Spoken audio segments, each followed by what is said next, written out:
Well, thank you for all being here. Just trying to get everybody together. Good, amazing. Given how much conversation there is going on around the place, I'm very pleased that we all managed to get everybody up here. I don't think these guys need any great explanation. They come from a variety of very different funds with very different ideas and perspectives on the mining sector. So actually, the wealth of knowledge here is exceptional. And we're going to talk about the very broad subject of creating value in mining juniors, which of course is a subject that we could talk about for several years, I suspect. But the organisers have given us a series of questions, well thought through, as usual.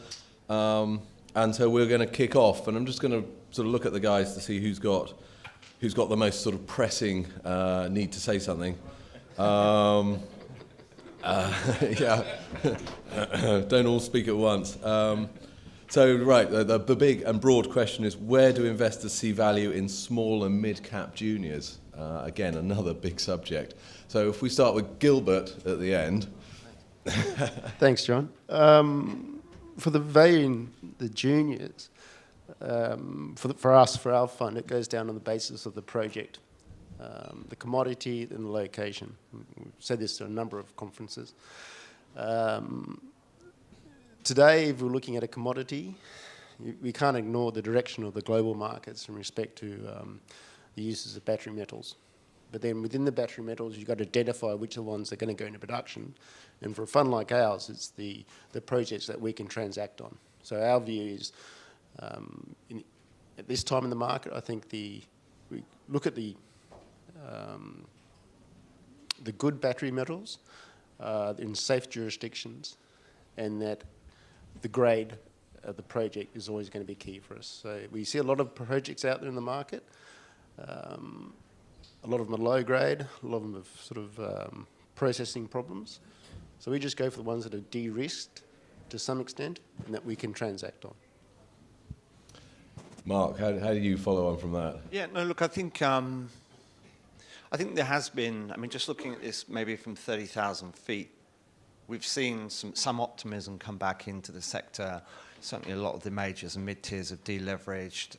They're trading on reasonably healthy multiples, but we haven't seen that optimism, in my view, yet percolate down to the junior end of the sector. So from a value proposition perspective, you know, we still see a lot of value out there amongst the junior miners. Obviously, as Gilbert said, there is a debate around what metals, what countries, and what stage of development you invest in. But just assuming you get all that right, I think there is still a lot of value out there in juniors. However, I think that the biggest challenge that I think we face as an investor and the junior sector as a whole faces is there's a disconnect between, you know, theoretical value, i.e. chasing a project up from pre-feasibility study through into construction, where in a normal market, in a normal functioning equity capital market, you would expect a re-rating from a valuation perspective. We're not seeing that because there is a disconnect, and my view is that the appetite for junior stocks amongst long-only funds, and you know, there's an exception here on this stage in the form of BlackRock, but the specialist mining and metals funds haven't yet really returned to the game. So what we've seen is, you know, we invest in things, we leverage our skills, we support management, and we chase the project all the way up the development curve. You produce your first pound or ton or ounce of whatever you're trying to produce, but you're not yet seeing that re-rating. And I think that's the biggest challenge, in my view, because, you know, private equity is not a silver bullet here. You don't get a PE firm on your register and hallelujah, that's the solution to all your problems. It's still about, and I hate the word promoting, but it's still about articulating in a very credible way the vision for the company and selling that to a broader universe of investors, the likes of BlackRock and others. But until that appetite returns from the sort of quality institutions, it's difficult. It's very, very difficult. So the value's there, but it's a challenge. Alan, you're a smaller fund. How do you fit in with this? The mandate is still the same, and it will be always the same. And the name of the game is to identify companies that are under the radar. That's how you find value. You find value when nobody else has found it. You are the first one or among the first one. So our job is really not to look after all these names that have been heavily promoted, because this is not where you are going to make the difference. The difference you're going to make it, and you will find value when the others haven't been. The crowd hasn't arrived yet and hasn't been paying the what we consider to be a fair valuation. So always looking at names that nobody cares for and that investors have not understood the dynamic or the fundamentals. Not necessarily going after more risk. We don't want risk. This is a risky business already, so in itself. So getting early doesn't mean taking more risk. It means identifying an investment before the crowd. So and to that matter, we have a few names that that very few people talk about that are not being spread during those mining events, and who are just waiting for the time and for those management to deliver on their assets. David, do you feel you can get in ahead of the crowd? Well, I think that's a large part of what we do, to be honest. I take on board quite a lot of what Mark said and agree with quite a lot of what he said.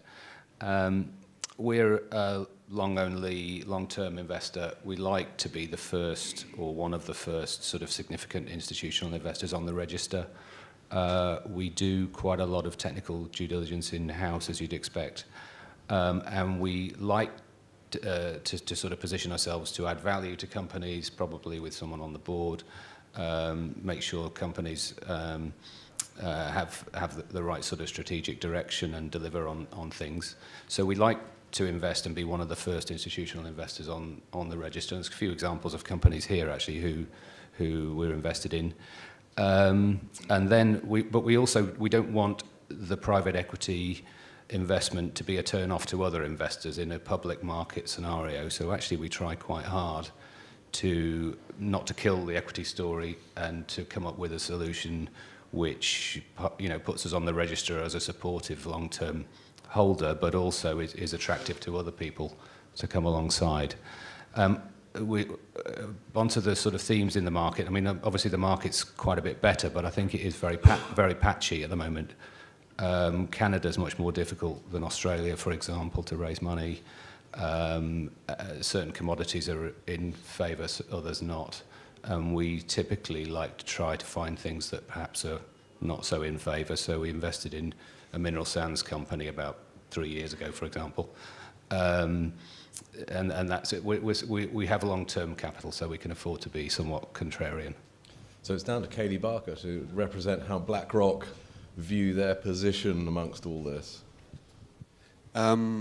You know, we're obviously a well-known name, and we get talked about a lot. And I think there's often a bit of a misconception about what we do. We obviously do invest at all levels of the chain, right from the early all the way through to the late and the small to the big. We're constrained by the size of our funds. We have smaller funds, but the bulk of our assets under management tend to be on the larger side. I think we have less opportunity from our side to be early because of that size, but we do look for earlier opportunities. But we don't mind being late if we have scale opportunities for companies that can be bigger, and that tends to be where our most appeal is. So it's not necessarily a function of being a small company, it's having the potential to be much bigger. New frontiers, exciting big projects. That often appeals to us. I think the points about being the first ones in. There's lots of opportunities to be the first ones in now because of that disconnect in the capital markets. You know, Canada is often, for example, is a crowded trade, but there's not much money to put to work there. So early in a lot of instances can mean the fact that nobody else can invest, even if it's a more advanced stage project or everybody knows about it. Perhaps there's a pool of capital unavailable to a smaller company that we would look at. So we see lots of opportunities on all sort of spectrum of the universe. What we try and find is the really interesting ones that really excites us, that's exceptional from all the noise. And that's perhaps more challenging, I think. Now, the really interesting thing about investment is time horizons. Lots of big pension funds have always had quarterly performance reviews, things like that. You guys have got very different time horizons, and that makes a big difference. So on the private equity side, what do you see as, how long do you think you're going to hold an investment for, and how do you see that maturing, Mark? Actually, we have quarterly reporting as well, so we're not completely impervious to the sort of mark-to-market, which can get a bit inconvenient at times. But you're right, we do have the luxurious position of being able to take a much longer-term view. I think, I'm sure, like Sentient and Tembo, we're a 10-year fund. We have the option to extend by a couple of years if needs must. But the sort of direct answer to your question is it kind of depends on really at what stage we're getting into a project. So typically, if we're investing at pre-feasibility stage, I would expect, as a huge generalization, to be holding that investment anywhere between 5 and 8 years. And I guess at later stage projects, and again, it depends on their vision, their development pipeline. Is it one project? Is it a series of projects? It may be a shorter investment horizon. I think the type of investment that we like to target is the sort of much smaller, sort of starter project, which is less capital intensive, which can be expanded either in a modular fashion or, develop your first project, use a free cash flow from that one to develop a second project, et cetera, et cetera. So I guess from an MPV, from an engineer's perspective, that's your worst nightmare because you're developing something in a suboptimum way and you are sacrificing MPV because you're developing those projects over a longer time horizon. But it's the rate of return that we're focused on. And that style of investment consumes far less capital, is less capital intensive, and so your rates of return are that much higher. And that's the type of investment that we look for, which results in a much longer hold period on the whole. What do you think, David? Exactly the same in terms of fund time horizons, etc. It's 10-year. Both of our funds are 10-year funds. We're typically looking to hold things for 5 to 8 years. We more often than not will invest in a number of tranches into something rather than all the capital in one go. We like to sort of de-risk and follow through on our investments over a period of time. Typically, that's what we've done as we sort of de-risk things. One of the themes that we have is we'd like to see things that have some scale, to be honest. And I think in an ideal world, we get involved with a project maybe earlier than some other people. We move it along, we de-risk it, and in an ideal world, it gets bought by a bigger company or it gets built and then it merges with something else. But we're thinking about the way out of the investment as well. And that is an easier thing to do, I think, if the asset has scale and upside. What do you think, Gilbert? Private equity, we represent shareholders, and our shareholders want their basic rule is we give you cash and you give us more cash back. So if a project is genuinely good, yes, we'll hold, support and go up to 6 years. If we invest in a project that does 60 times our money in 12 months, we get out. We get there to make cash for our investors. So if the market undervalues and we've got to support and then exit, we'll stay in. But if the market sees the value and you transact and we get out in 12 or 18 months, we'll get out in 12 and 18 months and make a massive profit for our investors and also the investors that are within the company. So the time frame for Sentient on the investment, how long we hold, is wholly dependent on what the investment does in respect to the market, the quality of the asset, and what our investors want. So we have to make cash. We are given cash, and we return more cash. And the time frame is entirely up to the market. But of course, if you're private equity investing, you're not necessarily liquid and stuff like that. No, we don't trade, but if we can exit Yeah. for a massive multiple, yes, that's what we do because we have to make cash. So if we give you capital, we want you to apply that capital, we want to get the capital back. So how does... Sorry, I mean, just to add something there, because I think you just touched on a very good point, is, you know, there's various debates we can have and discussions around when is the optimum time for groups up here to be investing.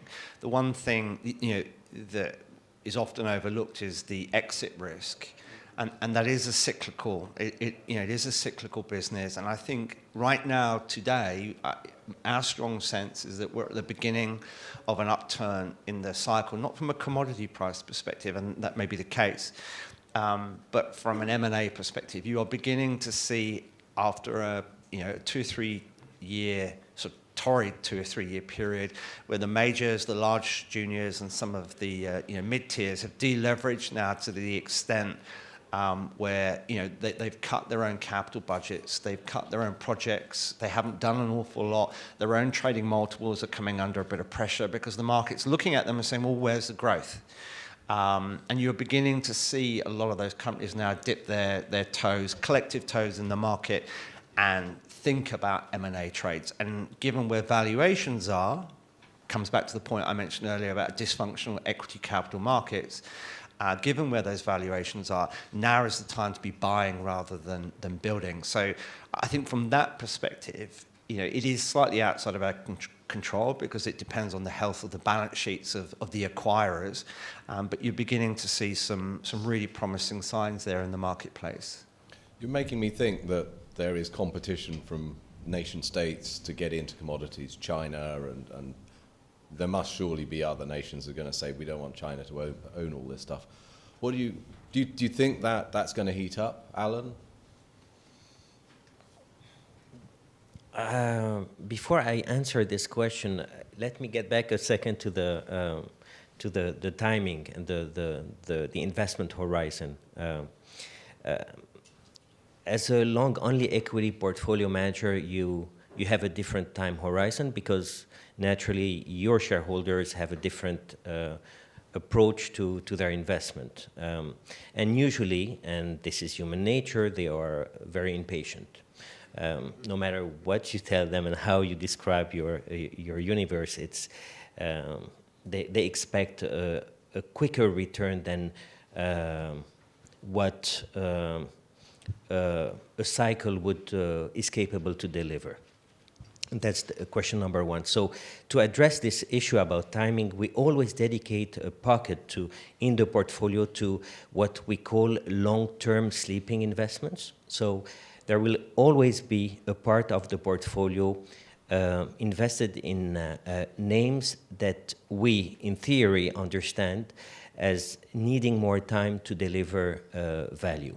So usually, typically, it's between 15 and 20% of the fund dedicated to those investments. So for some part of the portfolio, in a nutshell, we are not in a hurry. We're just looking for the evolution, the natural evolution of a maturing company.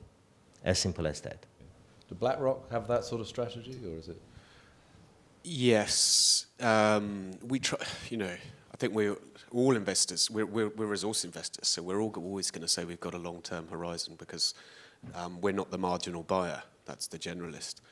I think the sort of two issues we often face. One is liquidity, and generally mining companies, particularly smaller junior companies, have limited liquidity. So the exit, even if we wanted to exit, we would struggle.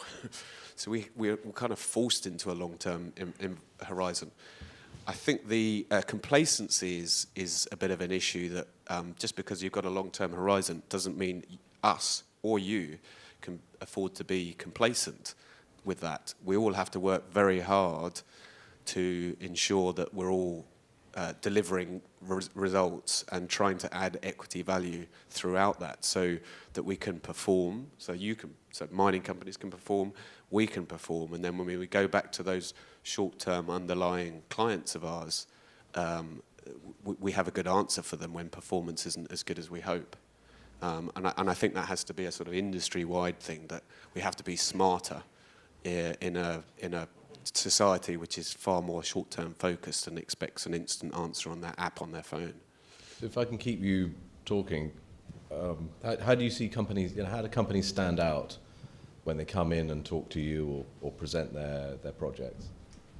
I mean, my advice is to most managers of companies these days is you have to be an expert in everything, sadly, or for the better.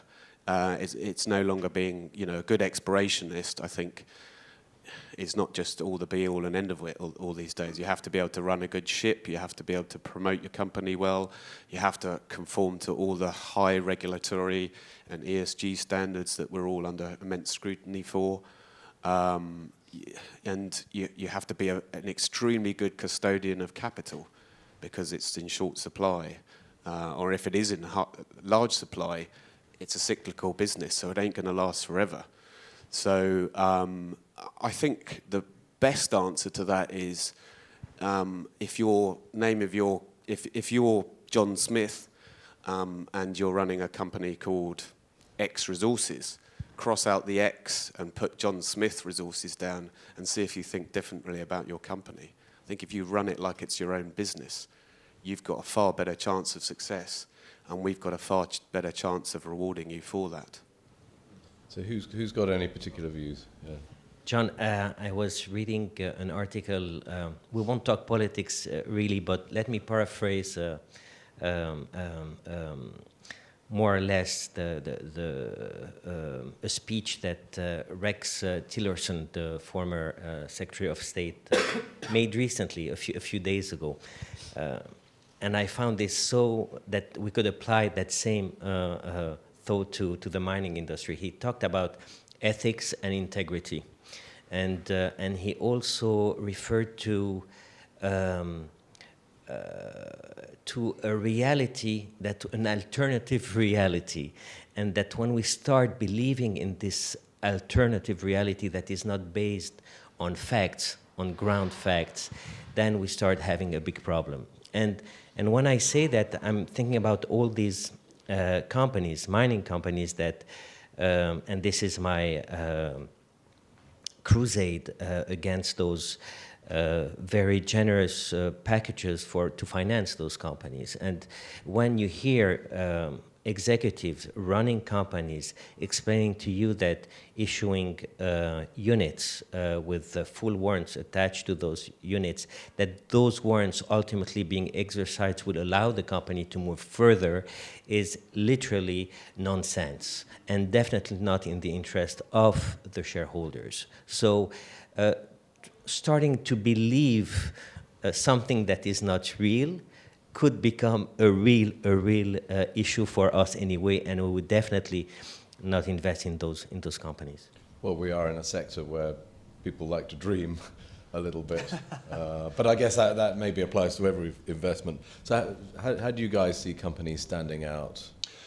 Look, I sort of park the technical issues here and just assume that you get a tick in all those boxes. I think the point you made is probably the most important one, is integrity. And how would you feel if you change the name from X Resources to John Smith Resources? The ones that make me sit up are ones where you really do get the sense of trust that this CEO, CFO, chairman, or the board are laying awake at night worrying about your money, rather than just using this as a vehicle for them to pass go on the monopoly board and collect their £200, dollars, or whatever it is that you pass, that you receive. That they are there, that their interests are aligned with your interests, and that literally they are laying awake at night, as I do for my investors' money.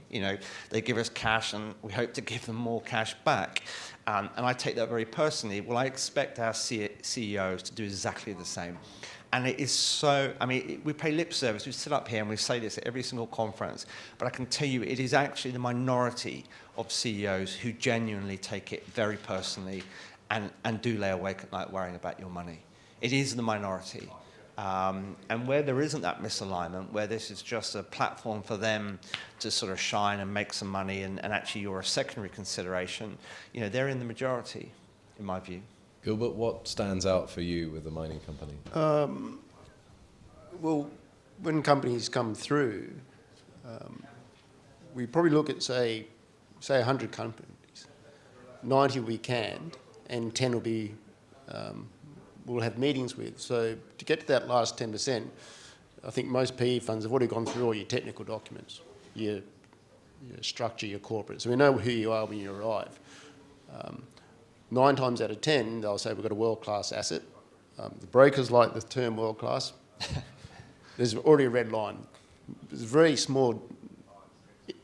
There's no world-class projects in the junior market space. That's just marketing. Identify what your project is, and then tell us what the strength is. But if you just come in to promote a world-class, it's just not going to happen. How do you feel about that, David? I think very good points on the management front, track record of the people, alignment of interests. The lying awake at night analogy is a good one because I do that. I think taking that all as read, because I agree with all of that. The other thing that I think is interesting is the limited amount of sort of new projects, new developments, things that haven't just been dusted off from 5-10 years ago. And, you know, we've got quite a lot of grey hairs in our organisation, including me. And you see a lot of things that have been rehashed and it didn't work 10 years ago, why is it going to work now? And you see, there's not that many, I guess because of the difficulty in raising money over the last number of years, you don't see very many new deposits, stories, assets. So, which actually I think sows the seed for the next upturn and probably people getting carried away again in another 3 or 4 years' time. So we're running out of time fast. How do you guys see the appetite for early stage projects? Are you into that? Yeah, look, I actually, of course, in an ideal world, you would have a construction-ready project trading at the same P to NAV discount as an exploration play. You know, and we've experienced that over the last 2 or 3 years, given the distress in the marketplace. But the reality is, you know, a normal market, whatever that means, will return at some point, and that will be reflected in valuation. So, the reality is, medium long term, you have no choice but to sort of look at some earlier stage projects. And that is, it's a sort of segue from David's point, which is that does give you the opportunity to get into some quality assets before a lot of other people and ride that value curve. So the appetite is definitely there. And no one has really, you know, exploration funding collapsed. You know, the buy versus build debate is sort of emerging again and rearing its ugly head up amongst the majors and the mid-tier. This is an exciting time. If you're a CEO of a junior company with a fairly decent project with good backers, this is a very exciting time to be in the marketplace. And the next 5+ years, I personally believe, are going to be good for everyone and all stakeholders, management, shareholders, employees, and obviously governments taking their tax take, because the world is not awash with quality projects right now. Sure. One point, or 2 points if you don't mind. I'll be very quick. Early depends what you call early stage, and sometimes early stage is antagonistic with value. So how can you put value on an early stage asset? First question. So we don't really like too early stage projects. And second, I didn't have a chance to answer your question about those governments who are really eager to take a bigger piece of the pie. And that's why we are definitely dedicating much more resources to that geopolitical risk, definitely. We have been hurt on several occasions. We avoided several accidents. But yes, it has not become really more. There are more. Those incidents are not more. Don't happen more often. But when they happen, the volatility is really increased exponentially. Okay.